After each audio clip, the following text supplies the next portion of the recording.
আমাকে বেছি ভোট দিব। জুবিনক ছিংগাপুৰৰ পৰা আনিলো, জুবিনক ইমান ধুনীয়াকৈ আমি অন্ত্যেষ্টিক্ৰিয়া কৰিলো, জুবিনৰ ন্যায় দিম, চাৰ্জশ্বিট দিম।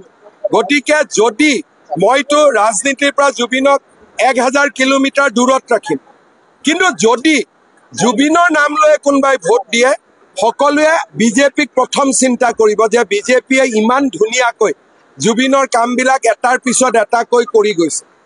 কিন্তু মই জুবিনৰ নামত ভোট নিবিচাৰো, তেওঁ ৰাজনীতিৰ পৰা 1000 কিলোমিটাৰ দূৰত থকাটো মই বিচাৰো।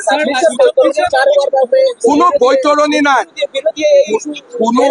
কোনো এইবিলাক ইছ্যু নাই।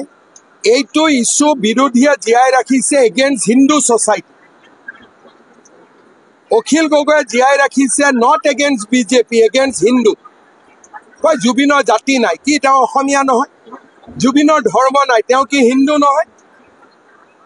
তাৰমানে অখিল গগৈৰ দৰে মানুহবিলাকে জুবিনক বিজেপিৰ বিৰুদ্ধেতো ব্যৱহাৰ কৰি লাভ নাই, বিজেপিটো ইলেকশ্যনত জিকিবই, হিন্দু সমাজক দুৰ্বল কৰাৰ কাৰণে ব্যৱহাৰ কৰি আছে। এইটো মই কেনেকে ক'ব পাৰো ভাই, এইটোতো নাড্ডাজীক সুধিব লাগিব। এতিয়া মই যদি গুৱাহাটীত ইলেকশ্যনৰ কথা পাতো, মানুহে মোক খুব গালি দিব।